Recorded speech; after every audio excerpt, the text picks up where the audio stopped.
주신 찬양 감사드립니다. 오늘은 하나님의 의를 구하는 모세라는 제목으로 말씀 증거할 때 오늘 이 오후 시간에도 오전 시간에도 많은 은혜 받으시길 바랍니다. 민수기 11장은 이스라엘 백성들이 시내산에서 출발해서 이제 적과 꿀이 흐르는 하나님의 약속의 땅으로 향하는 여정이 본격적으로 시작이 되어지는 장입니다. 그런 중요한 첫 장 아니겠습니까? 첫 출발. 그런데 이 첫 시작부터 이스라엘 백성들은 원망 불평을 일삼더라는 것입니다. 1절부터 3절까지를 보니까 여기에는 이스라엘 백성들이 원망 불평하는데 이유가 없습니다. 아무런 이유가 없어요. 그냥 원망부터 합니다. 여러분, 아무리 부정적인 사람이라 할지라도 그래도 무슨 이유가 있으니까 원망하고 불평하는 거 아니겠습니까? 근데 이스라엘 백성들은 아예 뭐 원인 이유도 없이 그냥 매사에 원망과 불평을 달고 사는 사람이다 라는 것을 이제 밝혀주고 있는 것입니다.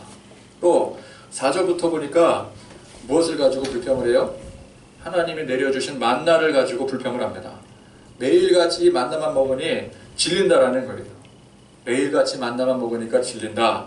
이 말만 들으면 동정이 갈지도 모릅니다. 여러분, 세상에 음식 하나만 넣고 그거 매일같이 그것만 먹어야 된다고 한다면 그 불평 안 생기겠습니까?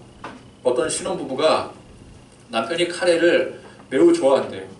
그래서 이 초보 주부가 된 아내가 열심히 정성스럽게 카레를 만들었습니다.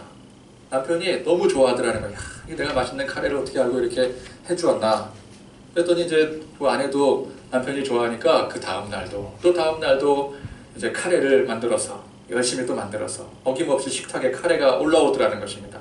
아예 들통째로 카레를 만들어가지고 일주일 내내 먹였더라는 거예요.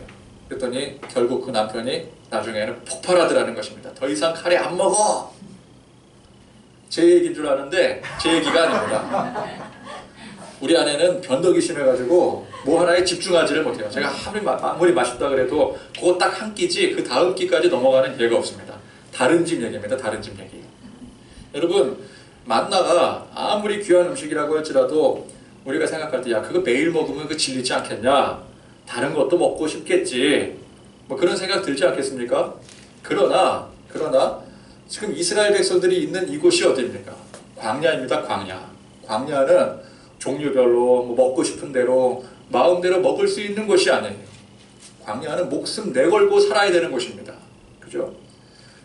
이 광야를 통과해야 되는 사람들은 최대한의 짐을 줄여야 되고 거기 양식을 채워야 되기 때문에 식량은 모두 말린 고기, 건식으로 대체를 하게 됩니다. 그래서 광야에서는 왕이건 노예건 모든 사람들이 말린 고기만 씹어야 되는 거예요. 그런 환경 속에서 하나님께서 하늘의 문을 여시고 매일같이 이 천상의 만나를 내려주시니 이것은 여러분 지구상에 또 역사상에 그 어느 누구도 누려보지 못했던 혜택입니다. 그걸 광야에서 그것도 이 사막에서 매일같이 그걸 누리게 되니 이건 불평할 조건이 아니라 황송하게 감사해야 될 조건이라는 거예요. 근데 이스라엘 백성들은 뭐 만나가 질린다. 하나님이 주신 것임에도 불구하고 이게 질린다. 고기가 먹고 싶다. 차라리 애굽으로 돌아가자. 이건 망할 백성이라는 겁니다. 뭐 예수 믿고 나니까 처음에는 예수 믿을 때는 뭔가 기대감이 있어서 예수를 믿었는데 이게 믿고 나니까 그냥 이것도 하지 말라 그러고 저것도 하지 말라 그러고 이것도 하면 안 된다 그러고 이것도 못 하겠고 또 하기 싫은 건 또 해야 되고 또 헌금하라 그러죠. 뭐 매 때마다 나와서 예배드리라 그러죠. 헌신하라 그러죠. 그래서 야, 예수 믿기 전이 훨씬 좋았지. 그래서 나 다시 돌아갈래. 여러분 그 장면 아십니까? 나 다시 돌아갈래. 그런 사람들이 있어요. 여러분, 예수 안 믿는 사람도 불쌍한 사람이지만 믿었다가 세상으로 다시 돌아간 사람이 훨씬 더 불쌍한 거 아니겠습니까? 믿었는데, 믿기 시작했었는데 다시 돌아갔더라는 거예요. 이게 얼마나 허무합니까? 어떤 사람이 로또 1등에 당첨이 되었습니다. 로또 1등이면 요즘에 얼마 받습니까? 20억이요? 뭐 몇십억 이상 받지 않겠습니까? 1등이 당첨이 됐어요, 글쎄. 근데 본인이 1등이 당첨이 되어 놓고선도 이 사람 매주마다 로또를 사도 맨날 꽝이니까 확인하지도 않은 거예요.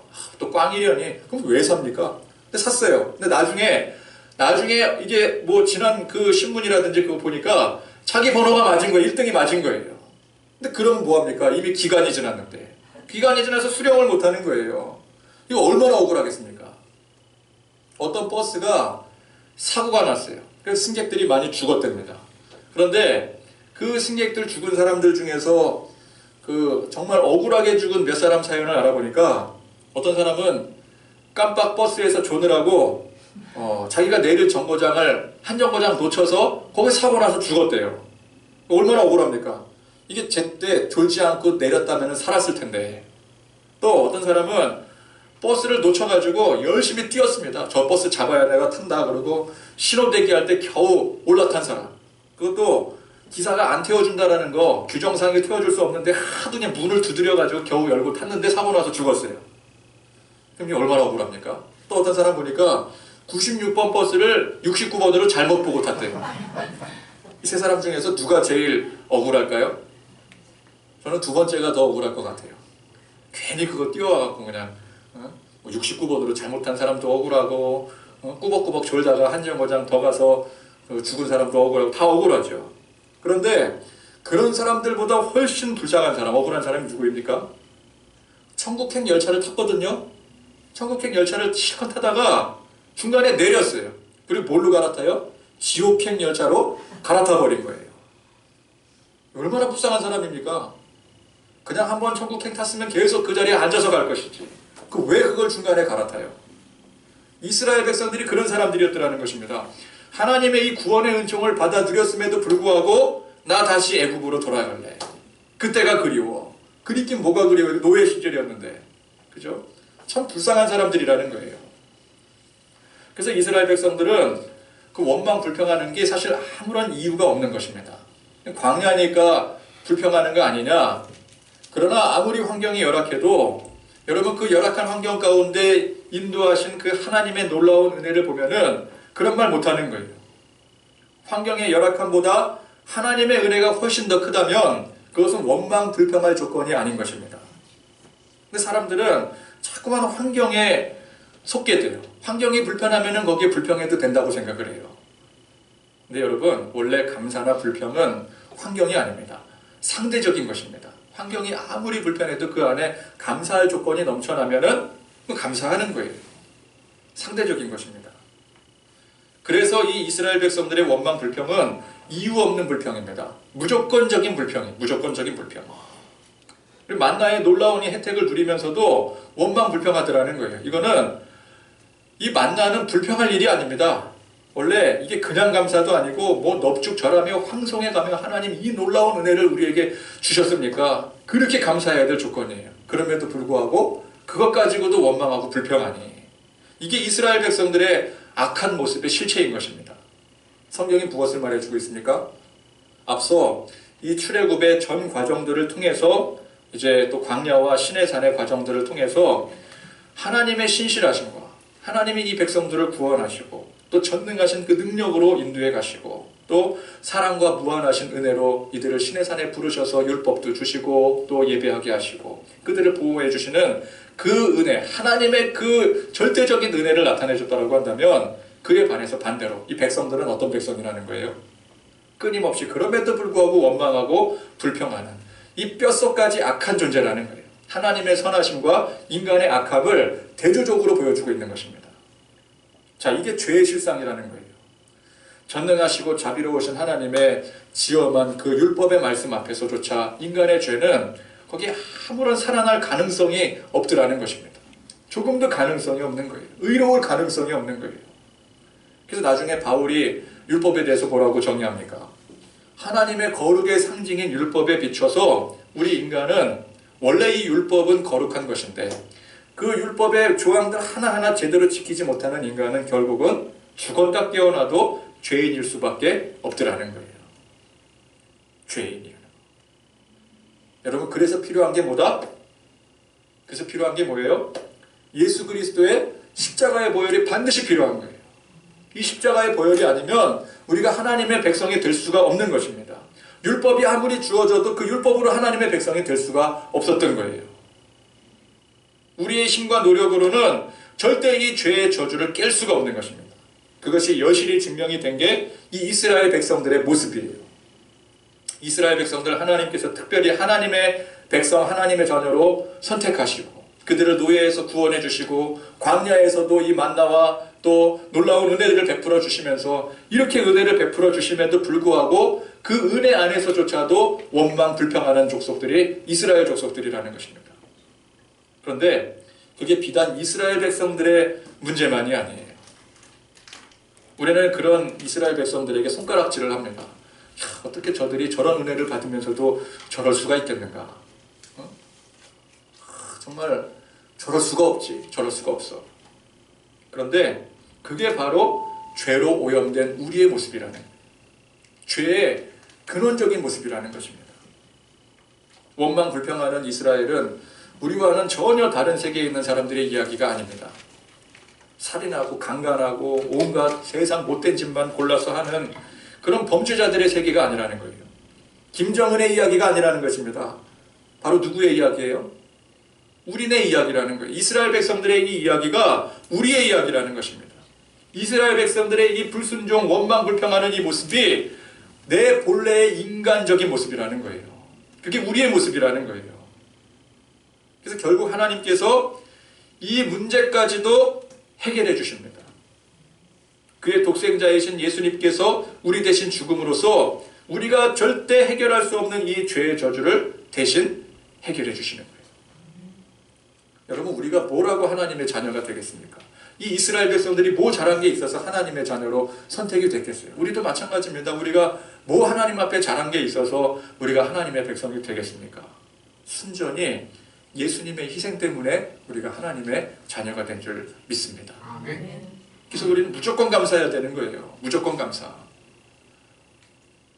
삶의 환경이 광야든 지옥 같든 간에 우리는 무조건 하나님 앞에 감사부터 고백할 줄 알아야 되는 것입니다.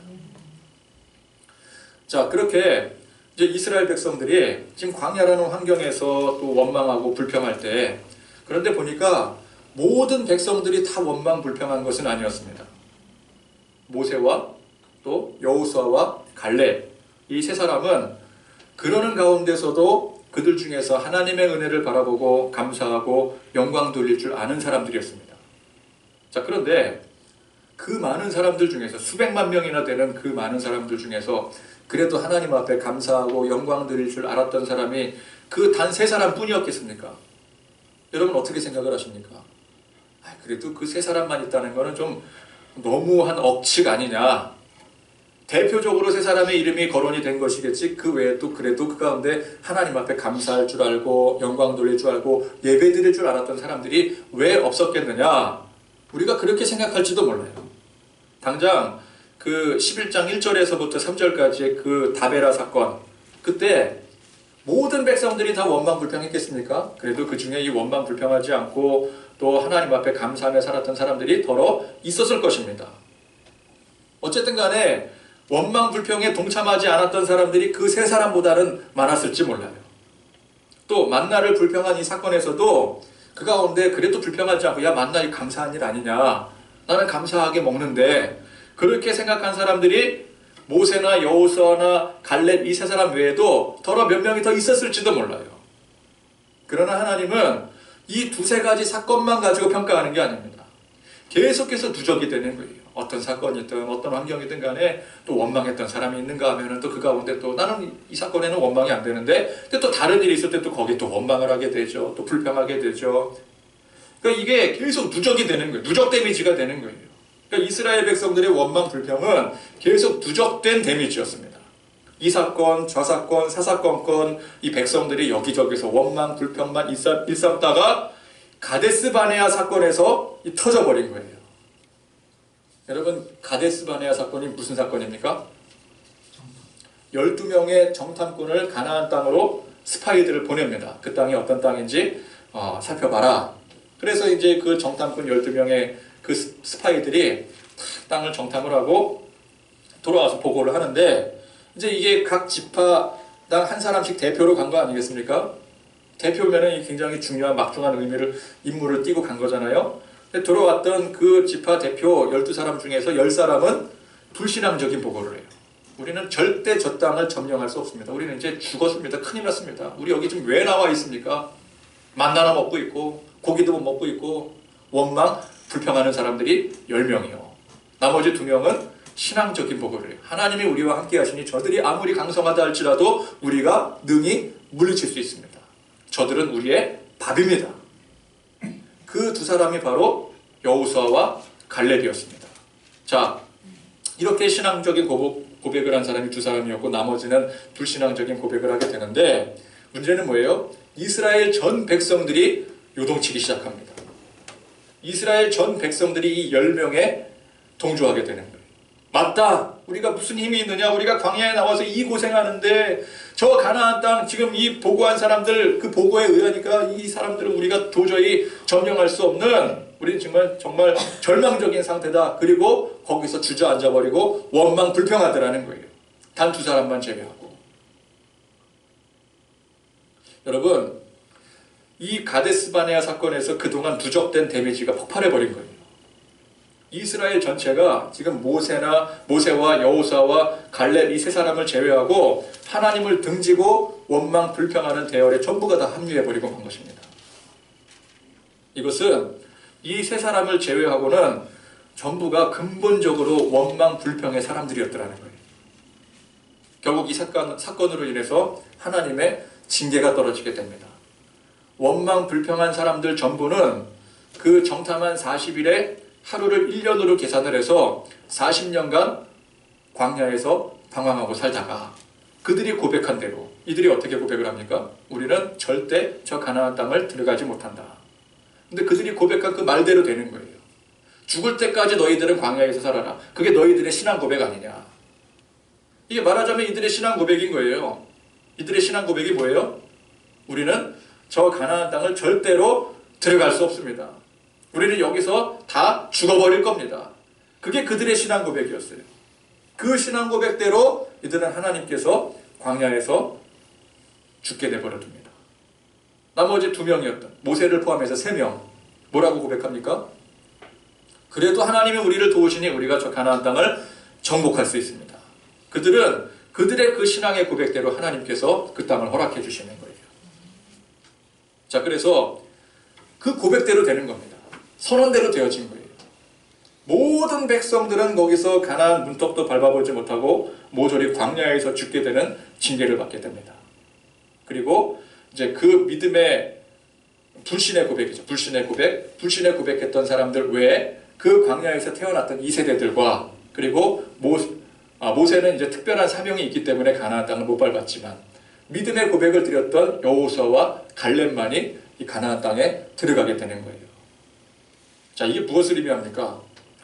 가데스 바네아 이 단 한 사건만이 아닌 출애굽의 전 과정에서부터 지금까지 이를 때 이 백성들 전부가 하나님을 믿지 않고 원망하고 불평만 일삼았던 그들의 DNA 자체가 불신의 사람들이었더라는 것을 알려주고 있는 것입니다. 자, 여러분, 이 광야 이야기는 굉장히 심각한 이야기예요. 지금 수백만의 백성으로 추정이 되고 있는데, 그렇죠? 장정만 70만 명이라고 했으면은 그 노약자들, 어린아이들, 여자들까지 다 하면 수백만 되지 않겠습니까? 수백만의 하나님의 백성이라고 일컬어지는 이 이스라엘 백성들 중에 진짜 하나님의 백성이 몇 사람이라는 거예요?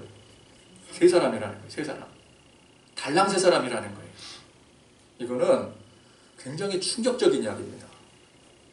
이거 충격 받으셔야 돼요. 자, 이 비율을 그냥 단순히 수학적으로 한번 계산을 해봅시다. 수학적으로.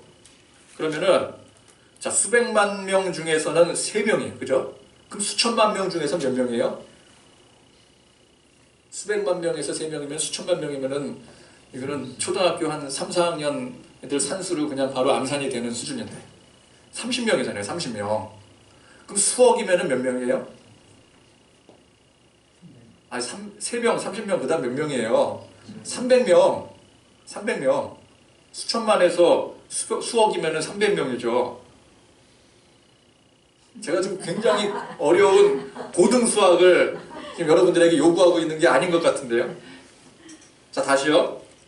수백만 명에서 3명이라면은 수천만 명에서는 몇 명이에요? 30명. 그럼 수억 명에서는 300명. 수십억에서는 3,000명. 자, 이 지금 지구상의 인구가 60억에서 지금 70억 된다 그러죠? 그죠? 그러면 몇천 명 된다라는 거예요. 그러면 그 역사상 인구를 다 합쳐도 이 역사상 인구를 다 합친다고 하니까 몇 배는 되는 줄 아는데 그렇지 않습니다. 다 합쳐도 그냥 산술적으로 계산하면은 한 1만 명이 넘을까요? 그 정도 언저리에서 왔다 갔다 할 거예요. 자, 이게 지금 단순히 수학적으로 계산을 했기 때문에 꼭 이 비율대로 되는 것은 아니지만 여러분 그렇게 상상해 볼 수도 있는 것 아니겠습니까? 그냥 지금 하나님께서 선택하신 이스라엘 백성들 중에서 몇 명, 또 그것을 지금 우리 토대로 해서 계산을 한다면 전 인류를 대상으로 했을 때 1만 명 정도가 된다는 거예요. 1만 명 정도. 여러분 우리가 신천지들이 주장하는 내용이 뭐예요? 신천지들이 주장하는 게 14만 4천의 하나님의 의로운 백성들이 구원을 받는다. 그럴 때 우리가 여기 코웃음 치지 않습니까? 야, 저기 발이나 되느냐? 야, 14만 4천이 그냥 14만 4천을 생각하면 그게 큰 수일 수 있겠지만 포천 인구가 몇 명이에요? 한 그 정도 되지 않아요? 16만? 15만, 16만? 그럼 한 14만 4천이라고 치면은 여러분 전 세계 인구 중에서 전 인류 중에 이 포천의 인구만 구원을 받는다라고 한다면 이게 얼마나 황당한 노릇이에요. 교회 다니는 사람들이 얼마나 많은데. 그러니까 우리가 비웃어요. 야, 어떻게 14만 4천밖에 되지 않겠느냐. 야, 신천지에 대학 교수가 있고 박사들도 있다고 하면서 그렇게 셈이 안 되냐? 우리는 그렇게 신천지를 우습게 여겨요. 그런데 하나님께서 특별히 택하시고 무한한 은혜를 베풀어 주신 이스라엘 백성들 중에서 가나안 땅을 밟은 진정한 하나님의 백성들의 그 비율로 보자면은 여러분 이 14만 4천은커녕 1만도 채 되지 않는다라는 계산이 나오는 거예요. 신천지가 높게 잡은 거라고요. 물론 이것은 절대적인 계산법은 아닙니다. 그러나 중요한 의미를 갖는 것은 세상의 그 많은 사람들 중에서 그 많은 교회들 중에서 그 중에 예수를 믿고 교회를 다닌다는 그 많은 사람들 중에서도 분명한 사실은 진짜 예수를 제대로 믿고 하나님의 진정한 백성이 될 사람들이 우리가 생각한 것보다도 훨씬 더 적더라는 거예요. 대부분이 다 뭐라는 거예요? 가짜라는 것입니다. 가짜라는 거. 그래서 여러분 나중에 우리가 천국에 갈 때 놀랄 일들이 벌어진다는 말이 여기서 나오는 겁니다. 당연히 천국에 가 있을 줄 알았던 사람들이 가보니까 전부 다 지옥에 떨어져 있는 거예요. 여러분 이거는 굉장히 충격적인 이야기입니다. 우리는 보통 이제 이런 이야기를 들으면은 먼저 우리 주변 사람들을 이렇게 살펴보게 돼요. 야, 내가 천국 갔는데 만약에 옆에 있는 사람이 없으면 어떻게 되는 거냐? 혹시 저 사람이 못 가는 거 아니야? 혹시 믿었던 목사님이? 그러면 안 되지. 그럼 내가 교회로 옮겨야 되나? 장로님이 혹시 못 가는 거 아니야? 아니 기도 저렇게 많이 하는 권사님이 혹시 천국에 없는 거 아니야? 근데 여러분 정상적으로 충격을 받았다면은 우리는 주변 사람들 살피기 전에 누구부터 살펴야 돼요? 나부터 살펴야 되는 거야. 나부터. 상식적으로 그렇게 확률이 희박하다면 나는 괜찮은데 다른 사람은 어떨까? 그게 아니라 나부터 의심해 봐야 되는 거야. 나부터. 자, 그런데 이 말은 내 안에 정말 내가 예수님을 믿는 그 신앙 고백을 의심하라는 얘기가 아닙니다. 그만큼 경각심을 가지라는 얘기예요. 경각심 가져야 됩니다. 우리의 삶이 정말 하나님 앞에 온전히 감사하며 기뻐하며 영광 돌리는 삶인지 아니면 좀 안 되면은 또 환경이 어려우면 그거에 불평하고 또 원망하고 또 누구 탓을 자꾸만 하고 그러면 그게 곧 이스라엘 백성들의 모습 아니겠습니까? 환경 탓하고 원망 불평하는 삶. 물론 이스라엘 백성들과 우리의 근본적인 차이는 우리는 예수 그리스도의 보혈의 공로로 구원받아 하나님의 백성이 되었다는 점입니다.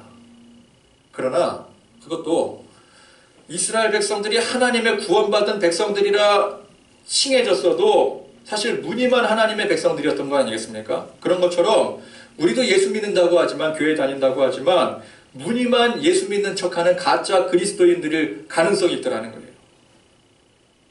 우리가 예수를 믿는 척하는 가짜 그리스도인이라고 한다면 그 사람은 애초에 하나님의 자녀라고 할 수가 없는 것입니다. 그래서 우리는 예수를 믿었으면 여러분 예수를 다 믿지 않습니까? 믿었으면 그 믿음의 증거가 우리의 삶을 통해 나타나줘야 되는 거예요. 꼭 완벽하게 이 증거라는 것이 완벽하게 한 점의 흠도 없이 거룩한 삶을 살아야 된다. 그 얘기가 아닙니다. 율법의 말씀을 정확하게 다 지켜야 된다. 그게 아니에요. 적어도 우리가 구원받은 하나님의 백성들이라고 한다면 하나님의 크신 은혜를 깨달을 줄 알고 감사할 줄 알아야 된다는 거예요. 하나님의 은혜가 무엇인지를 알아야 된다는 거예요. 감사할 줄 알아야 된다는 거예요. 잠깐 우리 삶의 환경에 어려움이 있고 또 그 가운데 어려움이 있기 때문에 원망하고 불평할 수 있습니다. 근데 그렇게 하다가도 환경은 어렵지만 불편스럽지만 그러나 내 안에 임하신 하나님의 은혜는 이것보다 훨씬 크고 위대한 것이다. 그래서 하나님의 그 은혜를 깨달을 줄 알아야 되는 거예요. 그래서 사람인지라 때로는 원망하고 불평할 수 있지만 그러나 그것이 옳지 않다는 사실을 깨닫고 돌이키는 거. 이걸 뭐라 그래요? 회개라고 합니다. 회개. 이 회개할 수 있다는 게 중요한 거예요. 회개할 수 있다는. 하나님, 제가 지난 한 주간 하나님의 은혜를 미처 깨닫지 못하고 고백하지 못했고 열악한 환경 가운데 원망도 했습니다. 불평했습니다. 부정적인 생각과 또 부정적인 언행으로 그렇게 살았었습니다. 그러면서 고백하는 겁니다. 그렇게 하나님 앞에. 하나님, 제가 그렇게 살았었습니다. 그러면서 다시 은혜 안에 하나님 새롭게 깨닫고 이제 좀 어렵고 힘들더라도 원망 불평하지 아니하고 그럼에도 불구하고 하나님의 은혜를 기억하며 감사하며 살아가겠습니다. 이 고백으로 나아가는 게 이게 하나님의 백성의 모습이에요. 그래서 점점 우리의 삶이 나아져야 됩니다. 어떤 방향으로 나아져야 됩니까? 예수 믿었더니 복받아 부자 되고 만사 형통하는 방향으로 잘 나가는 게 아니라 예수 믿은 그 이후에 그 사람의 삶에 감사의 고백의 그 범위가 점점 넓혀져 가는 거예요. 감사할 줄 아는 사람이 되어져 가는 거예요. 원망과 불평이 줄어들고 기쁨과 감사의 고백이 더 점점 커지게 되는 것입니다. 이게 성장이에요. 처음에는 우리가 예수 처음 믿었을 때는 감사의 수준이 뭔가 잘 될 때 그때 감사를 해요. 그것만 해도 굉장히 큰 수준입니다. 여러분, 예수 믿지 않는 많은 사람들은 잘 되는데도 불구하고 원망 불평해요. 욕심이 가득해요. 그러나 우리가 잘 될 때 하나님께서 은혜를 베풀어 주실 때 그거 깨닫고 감사할 줄 아는 것도 대단한 거예요. 여러분, 이스라엘 백성들은 하나님께서 그렇게 은혜를 베풀어 주심에도 불구하고 감사할 줄을 몰랐어요. 그러니까 우리가 처음 예수 믿고 막 이 은혜가 우리 안에 막 뜨겁게 넘쳐 흐를 때는 야, 하나님께서 내게 이 은혜를 주시는구나. 야, 또 하나님께서 내가 기도했더니 필요한 물질을 허락해 주시는구나. 건강을 허락해 주시는구나. 그것으로 감사해요. 근데 점점 가면 갈수록 감사의 그 영역이 넓혀지는데 이제는 잘 안 되고 삶이 힘들음에도 불구하고 감사할 줄 알게 되는 거예요. 전에는 힘들고 어려울 때는 감사하지 않았어요. 잘 될 때만 감사했었어요. 그러다가 하나님의 더 깊은 은혜를 깨달아 알아가면서 야, 이게 내 삶이 잘 되고 안 되고가 중요한 게 아니라 하나님의 은혜가 내 안에 머물러 있는 게 중요한 거구나. 그래서 안 될지라도 그리 아니하실지라도 감사할 줄 아는 사람이 되는 거예요. 영역이 넓혀지는 것입니다. 여러분, 감사야말로 성도의 성도됨의 확실한 증거인 것입니다. 감사할 줄 아는 사람이 성도인 거예요. 감사의 삶을 살 줄 아는 사람이 진정한 하나님의 백성인 거예요. 여러분, 그래서 주일의 예배가 무엇입니까? 예배는 형식이 아닙니다. 우리의 지난 날들을 되돌아보면서 이 시간 우리가 예배 드릴 때에 우리 마음을 정돈하면서 정결케 하면서 이 정결케 한다는 게 뭐예요? 지난 날들을 되돌아보는 거예요. 지난 한 주간의 삶을 되돌아보는 거예요. 묵상하는 겁니다. 그래서 예배 전에 우리가 묵상하라는 게 뭘 묵상을 해요? 저는 묵상할 게 없어요. 그러는 사람들이 있어요. 묵상할 게 왜 없습니까? 지난 한 주간을 돌이켜보라는 거예요. 하루하루의 삶을, 그래, 지난 주일에 예배를 드렸지. 지난 주일 우리가 또 야외에 나가서 즐겁게 예배를 드리고 그 다음에 월요일부터 하루하루 살아가는데 생각해보니까 그때 주일날 받았던 그 은혜를 그대로 유지하지 못했던 거예요. 또 원망하고 불평했구나. 내가 하나님 앞에 진심으로 감사하지 못했구나. 하나님의 은혜를 날마다 고백하며 살지 못했었구나. 그래서 지난 날들을 되돌아보면서 다시 하나님께서 오늘 예배를 통해서 내게 주실 그 은혜를 상기하는 겁니다. 하나님께서 다시 내게 은혜를 주셔야지. 그 은혜스럽게 살지 못했던 지난 날들을 반성하고 회개하는 겁니다. 그래서 우리가 예배 드리기 전에 이 회개 기도가 들어가야 돼요. 그 준비가 필요한 거예요. 예배 시간 딱 됐다고 그 시간에 들어와서 찬송 부르고 예배 드리는 게 아니라 적어도 10분 전부터 와가지고 지난 날들을 돌이켜보면서 야, 내가 오늘 이렇게 예배 드리러 왔는데 내가 예배 드릴 수 있는 그런 심령이 되었을까? 그죠? 점검하고 또 회개하고 반성하고 내가 오늘 다시 예배를 드리고 은혜 받아야지. 더 큰 은혜를 받아야지. 그 기대감을 가지고 예배 드릴 때 그 예배가 은혜로운 예배가 되는 거예요. 아무런 준비 없이 와서 허둥지둥 와서 앉아가지고 예배 드리는데 우리 마음이 그만큼 물론 오면서 준비가 되면 좋겠지만 평소에 준비가 되면 좋겠지만 사람이 그렇잖아요. 아시안게임 보니까 운동선수들 맨날 그 운동하는 선수들도 준비 운동을 반드시 하더라고요. 준비 운동 기간이 있어야 되더라고요. 어제 역도 선수들 역도하는 거 보니까 그 역도 그 무거운 거 들기 전에 자기 몸과 마음을 컨트롤을 다 해요. 미리미리 다 준비해 놓고 그래야 그 무게를 들 수가 있는 거예요. 근데 중간에 이게 그 시스템에 오류가 나가지고 우리나라 선수가 딱 해야 되는데 시스템이 중단이 됐어요. 그래서 이 흐름이 다 끊겨버렸어요. 그래서 그 선수가 이제 시간이 얼마 지나고 난 다음에 자기 그 흐름이 다 끊겨버렸기 때문에 드는데 들지를 못하는 거예요. 안타깝더라고요. 그렇게 전문적인 선수들도 그 준비를 해야지만 그걸 할 수가 있는데 여러분 우리도 물론 예배를 전문적으로 드리는 사람입니다. 근데 우리도 마찬가지예요. 예배 드림에 있어서 예배 준비가 필요한 거예요. 나를 점검하고 하나님의 은혜를 받기 위해서 충분히 준비된 상태에서 하나님의 은혜를 향해 우리가 나아갈 때 은혜가 임하게 되는 것입니다. 그래서 하나님의 그 은혜를 받고 그 품고 또 소망을 가지고 여러분들 각자의 삶을 향해서 또 나가는 거예요. 감사하는 삶을 살아야지. 원망하지 말아야지. 불평하지 말아야지. 은혜 가운데 살아가야지.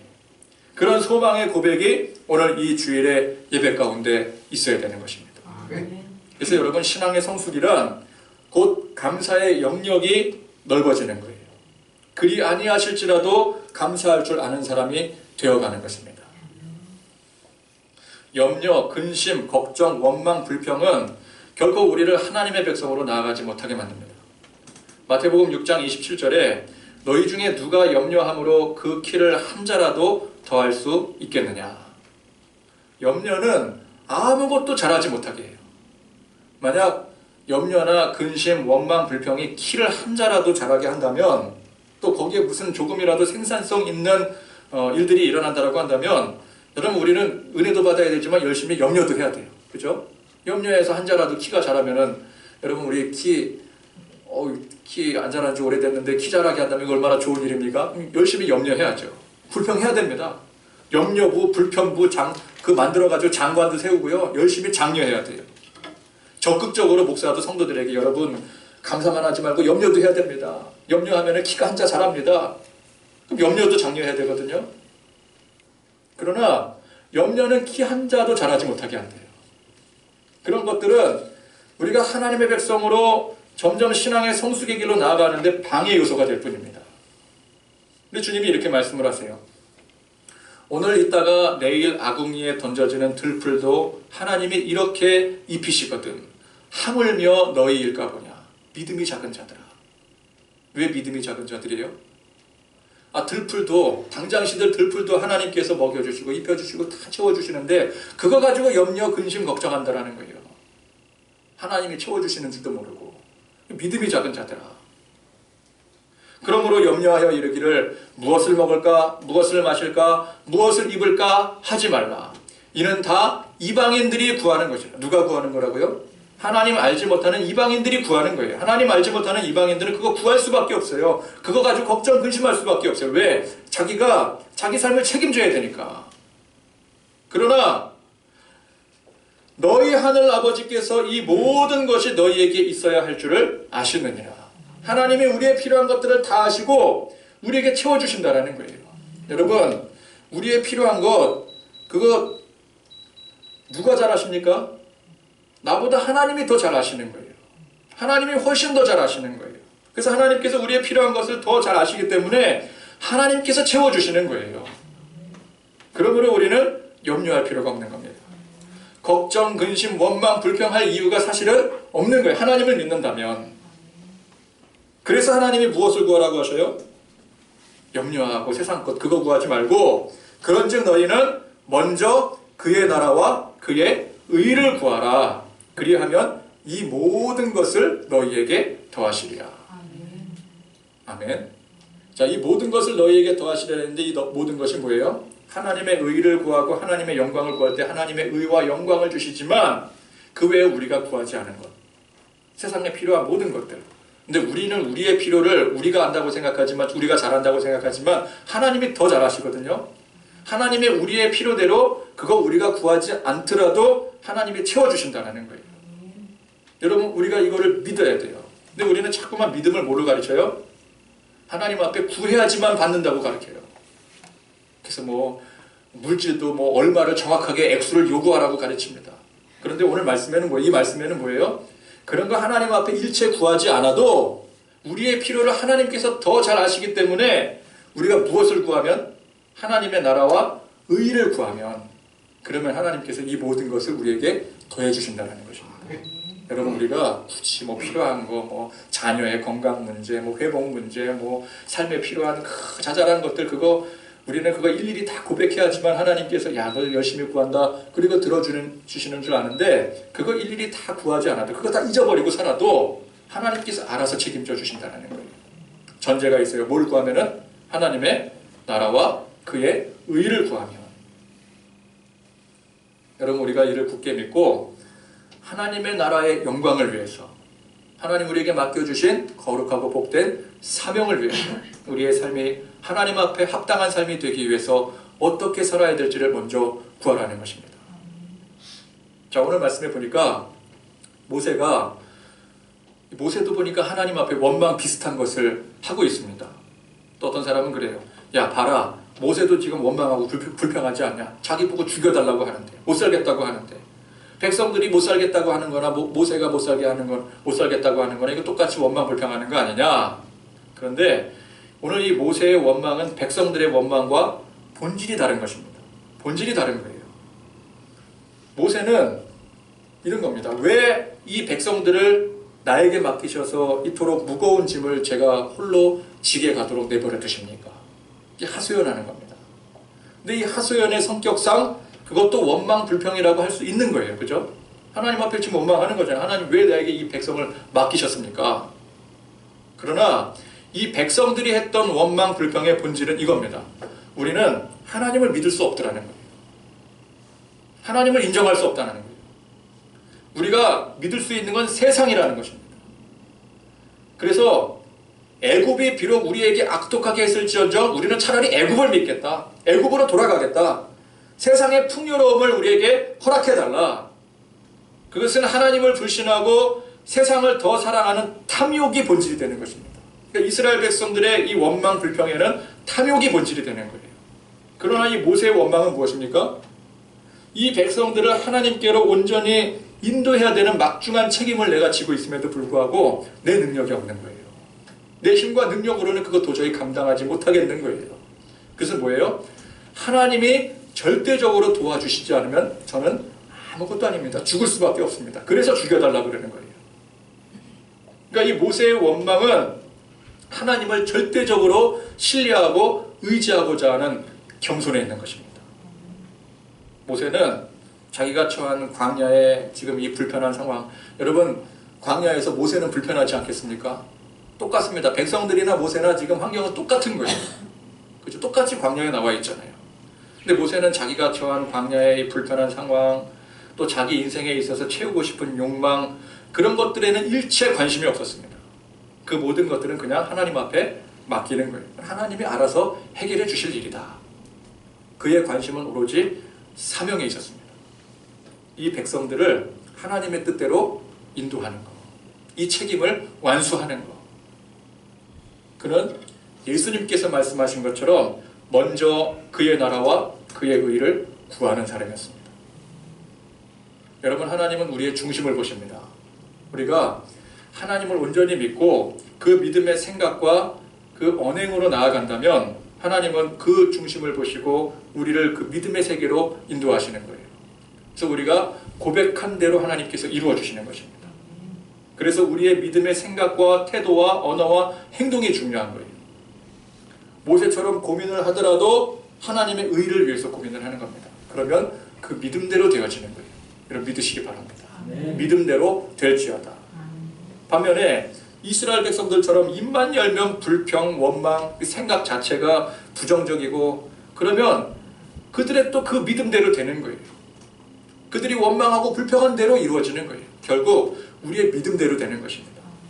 여러분 오늘 우리가 하나님의 거룩한 백성으로서 항상 감사의 삶을 살아가고 또 삶을 돌아보는 이 예배를 통해서 우리가 다시금 하나님의 은혜를 받고 그래서 우리 삶의 어떤 환경 속에서도 하나님 앞에 감사와 찬양과 영광을 돌릴 줄 아는 그 믿음의 고백대로 살아가는 그대로 이루어지는 하나님의 축복받는 저와 여러분들이 되실 수 있기를 간절히 소망합니다. 들은 말씀 생각하시면서 우리 찬양하실 때